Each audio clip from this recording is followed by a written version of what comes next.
Bonjour, je vous présente cet ouvrage. Denis Diderot, paradoxe sur le comédien.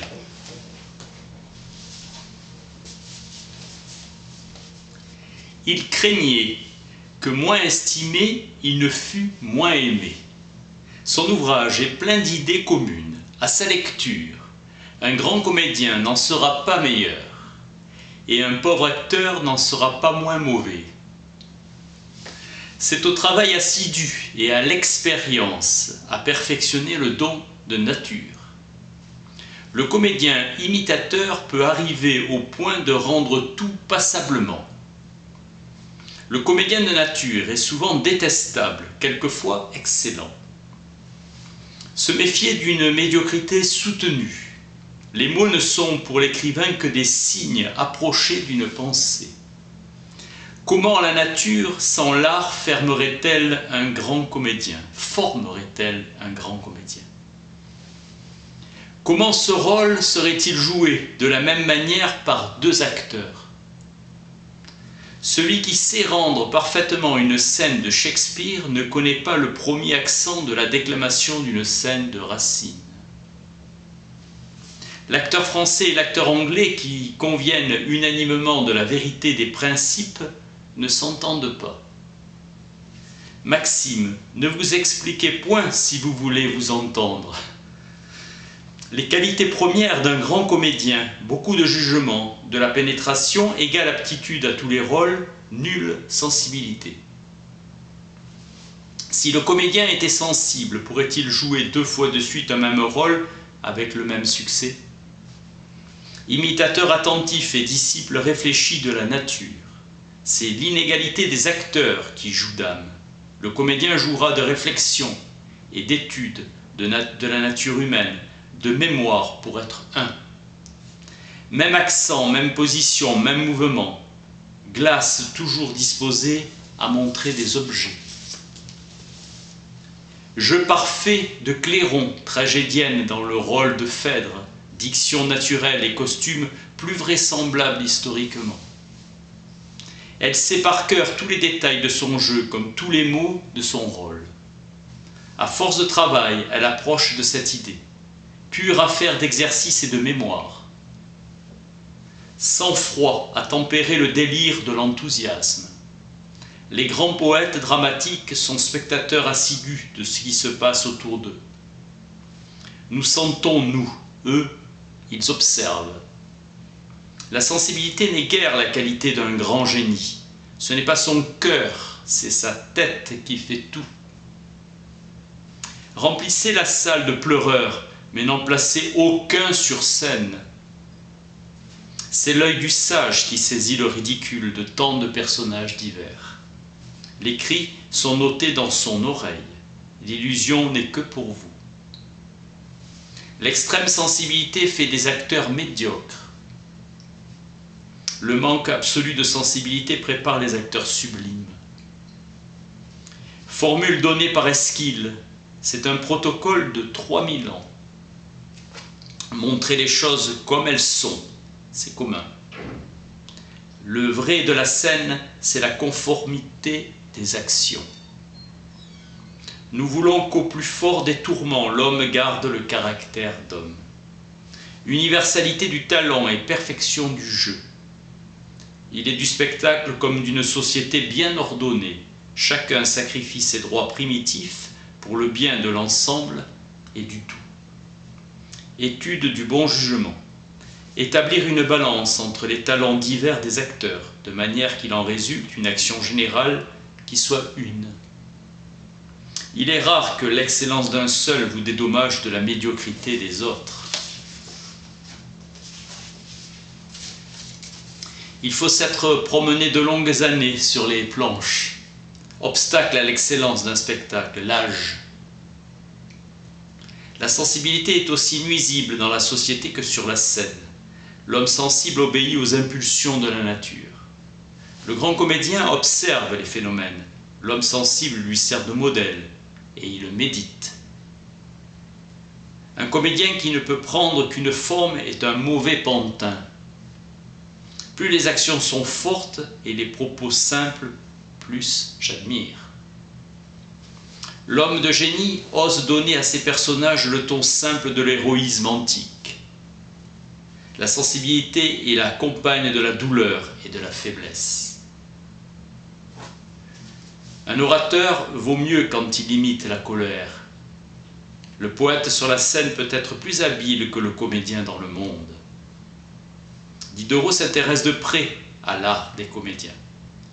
Claire Joseph Lénis de Latude, dite la Clairon, bouleversa l'art de dire le vers tragique, en rompant avec la déclamation pour imposer une diction plus naturelle et plus simple, plus émouvante aussi.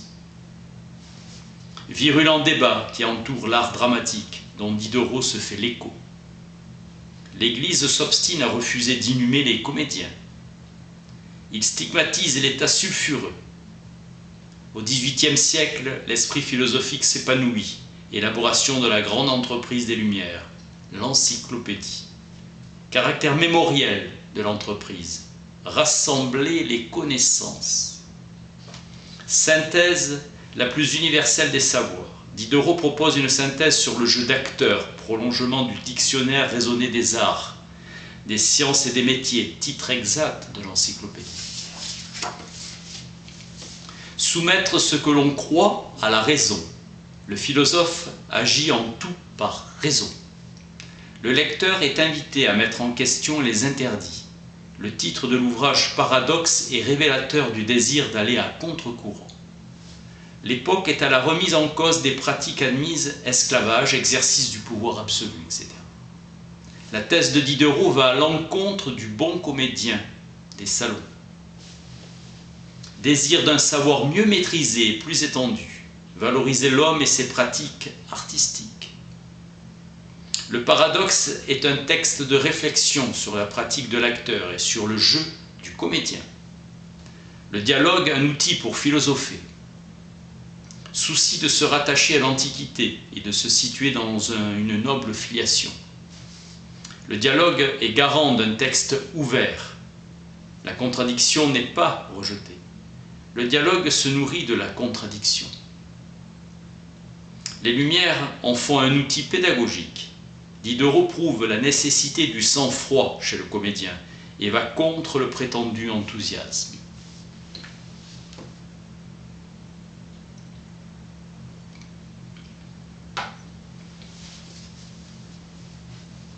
Pour Diderot, le bon acteur est d'abord un hypocrite qui simule sur la scène ses sentiments. Sens étymologique, hypocrite désignant au départ l'acteur de théâtre. Condition de l'efficacité du jeu du comédien s'il veut émouvoir le spectateur. Le comédien n'est pas un conteur de salon. Le paradoxe est que tout ce qu'on voit sur scène n'est qu'illusion. Le théâtre est l'art de faire éprouver aux autres des sentiments que l'on n'éprouve pas soi-même. Toute empathie avec le personnage est une faiblesse. L'art conduit à dépasser l'expérience sensible en améliorant ce qui est donné par la nature. Le comédien perfectionne les dons de la nature. Le texte de Diderot s'apparente à une provocation.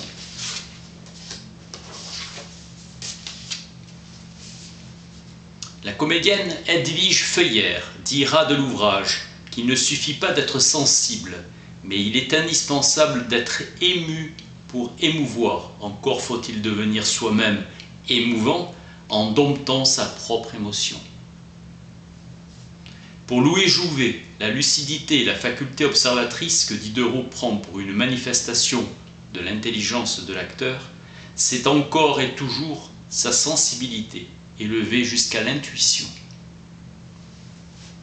Il précise que la lucidité du comédien n'est que sa sensibilité contrôlée par elle-même.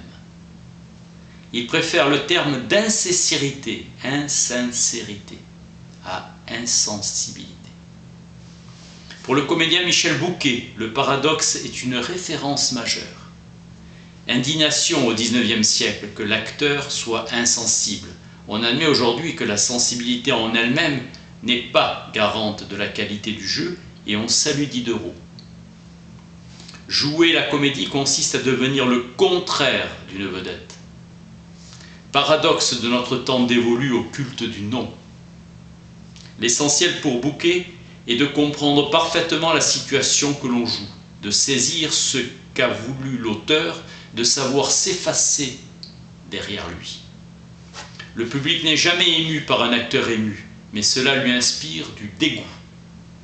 Au théâtre, c'est le fait qui émeut, la situation, jamais les sentiments éprouvés par l'interprète. Diderot écrivit à l'actrice Riccoboni, laissez-la la technique. C'est la mort du génie. L'art du comédien reste en partie inexplicable, incodifiable. Le jeu dramatique n'a pas de loi, disait Edwige Feuillère, et ajoutait Charles Deline, personne, pas même Diderot, ne saurait résoudre le problème du jeu dramatique. Diderot avait un goût affirmé pour le théâtre. Il est menacé d'arrestation pour son encyclopédie, mais poursuit, malgré tout, de manière clandestine, sa publication. Le libraire Malesherbes a joué un grand rôle dans la poursuite de l'entreprise.